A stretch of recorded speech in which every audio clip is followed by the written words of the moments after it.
Tips and tops channel को subscribe करना बिल्कुल फ्री है। सब्सक्राइब करें और इस बेल आइकन को दबाएं हमारे नए वीडियोस सबसे पहले देखने के लिए।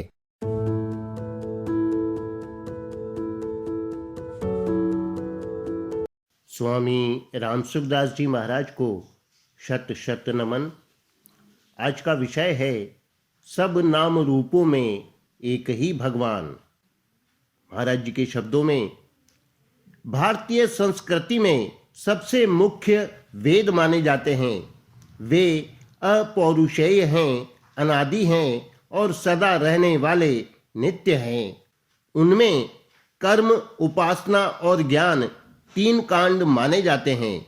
उन्हीं तीनों का विशद एवं विस्तृत वर्णन पुराण और इतिहास ग्रंथों में मिलता है, जिनकी रचना सुंदर सुंदर कथाओं के द्वारा सर्वसाधारण जनता को गंभीर विषय सरलता से समझाने के लिए श्री व्यासदेव ने कृपा पूर्वक की है। ऐसे तो पुराण भी अनादि ही माने जाते हैं, पर इनका समय समय पर जीर्णोद्धार होता रहा है। पुराणों में ही लेख मिलता है कि इनका कलेवर इतना बड़ा था, उसको अल्पायु कलयुगी जीवों के लिए संक्षिप्त रूप दिया गया है। इनमें सांसारिक तथा पारमार्थिक सर्वोपयोगी सभी विषयों का बड़ा अच्छा वर्णन किया गया है। पढ़ने से मालूम होता है कि दैवी संपत्ति, आसुरी संपत्ति, तीर्थ, व्रत, उपवास, यज्ञ, दान, तप, संयम, सेवा, आश्रम धर्म, वर्ण धर्म, स्त्री धर्म, सामान्य धर्म, राजधर्म, प्रजा धर्म, जाति, देश, काल, समय, संबंध, परिस्थिति आदि को लेकर अवश्य कर्तव्य कर्म आदि आदि विषयों का गूढ़ आशय सहित विचित्र ढंग से वर्णन हुआ है। साधारण रीति से देखने पर कहीं कहीं परस्पर बड़ा विरोध सा मालूम देता है, जिसका साधारण मनुष्यों के द्वारा समाधान करना कठिन हो जाता है। इतनी ही बात नहीं, अपितु अपने अविवेक के कारण पुराणों की बातें पक्षपातपूर्ण, अनर्गल एवं असत्य प्रतीत होती हैं, जिससे मन में नास्तिकता आ जाती है। क्योंकि जब जहाँ जिस तीर्थ, व्रत आदि की महिमा वर्णन करने लगते हैं, वहाँ उसी को सर्वोपरि बतला दिया जाता है। जैसे श्री गंगा जी की महिमा आई तो कहा, इसके समान न सरयू है, न तो पुष्कर है, न यमुना है, न तीर्थराज प्रयाग ही है। और तीर्थराज का वर्णन करने लगे तो कहा कि इसके समान और कोई तीर्थ है ही नहीं। न गंगा है, न यमुना है, न सरयू है, न पुष्कर है। एक यही संपूर्ण तीर्थों का राजा है। काशी महात्म्य में आया है कि इस मोक्षदायिनी पुरी के समान तीर्थ इस त्रिलोकी में कोई नहीं है। इसकी बराबरी में न सरयू है, न यमुना है, न पुष्कर है, क्योंकि यह भगवान शंकर के त्रिशूल पर बसी हुई है। ऐसे ही कार्तिक महात्म्य, वैशाख महात्म्य, मार्गशीर्ष महात्म्य तथा एकादशी आदि व्रतों के विषय में भी कथन है। इस प्रकार एक के द्वारा दूसरे का खंडन हो जाने से सबका खंडन हो जाता है। कहीं कहीं तो इसके अतिरिक्त भिन्न प्रकार से ऐसा कहा है कि तीर्थ यात्रा का फल साधारण है, व्रत का विशेष, व्रत से इंद्रिय संयम का और इंद्रिय संयम से भजन भगवत चिंतन का और अधिक एवं भगवत प्रेम का उससे भी अत्यधिक है। आदि आदि इसका समाधान करने के लिए दो विभाग कर लेने चाहिए कि पूर्व का वर्णन निष्ठा की दृष्टि से है और दूसरा वर्णन वस्तु तत्व दृष्टि से। अतः इसमें कोई विरोध नहीं है। निष्ठा का तात्पर्य है एक मनुष्य विशेष की किसी इष्ट पर हृदय की दृढ़ धारणा। उस धारणा को अत्यधिक दृढ़ करने के लिए ही पहला वर्णन है।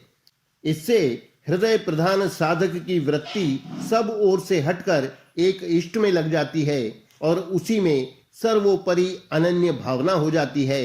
ऐसा होने से जब सर्वोपरि परमात्मा प्रकट हो जाते हैं, तब या तो उसे सारा यथार्थ तत्व भगवान समझा देते हैं या वह स्वयं उसकी समझ में आ जाता है। कहा भी है, आदि अंत जन अनंत के सारे कारज सोए, जहीं जीव उर नहचो धरे, तहीं ढिग परगट होए। फिर उसके लिए कुछ भी करना जानना शेष नहीं रह जाता, वह कृतकृत्य और ज्ञात ज्ञातव्य हो जाता है।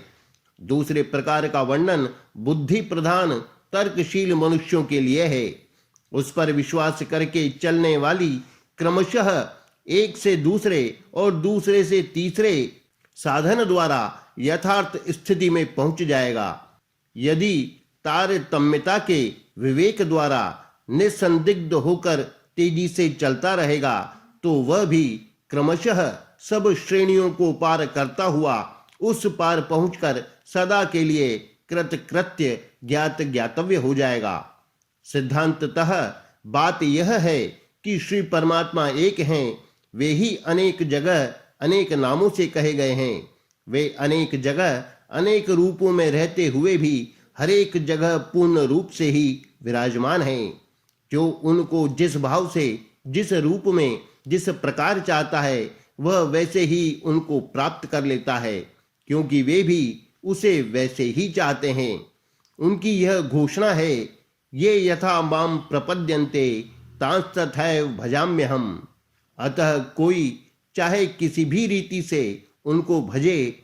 यदि आज तक किसी ने भी जिस प्रकार से उपासना न की हो, ऐसे किसी नए ढंग की उपासना भी कोई करे तो भी प्रेम की पूर्णता होने पर उसे परमात्मा की प्राप्ति अवश्य होगी, क्योंकि वह एकमात्र अपने प्रियतम परमात्मा को ही चाहता है। उनके लिए जो कनक, कामिनी, आराम, मान, सत्कार, कीर्ति आदि लोक और परलोक की भोग सामग्रियों का त्याग करता है, किसी भी नाशवान पदार्थ को नहीं चाहता, सच्ची हार्दिक लगन से सर्वोत्तम परम पुरुष पुरुषोत्तम भगवान को चाहता है, ऐसे साधक से बिना मिले वे कैसे रह सकते हैं। कहने का अभिप्राय यह है कि सच्ची लगन और ईमानदारी के साथ जिस तत्व को मनुष्य सर्वश्रेष्ठ, सर्वोपरि, सर्वथा पूर्ण मानता है, उसका वह चाहे कैसा भी नाम रूप क्यों न मानता हो, चाहे किसी भी प्रकार विशेष से उसकी सेवा, पूजा, उपासना क्यों न करता हो, भगवान उसको अपनी ही उपासना, सेवा और पूजा मानते हैं, क्योंकि सर्वोपरि तत्व एक है और वही है भगवान। साधक की समझ में भूल हो सकती है, परंतु भगवान के यहाँ तो भूल नहीं होती। वे एकमात्र भाव को ही देखते हैं। अतः श्रद्धालु साधक को चाहिए कि भगवान के किसी भी रूप और नाम पर पूर्ण विश्वास करके अनन्य प्रेम पूर्वक उनका स्मरण करता रहे, किसी भी अवस्था में उनको भूले नहीं, तो प्राप्ति भगवान की ही रहेगी।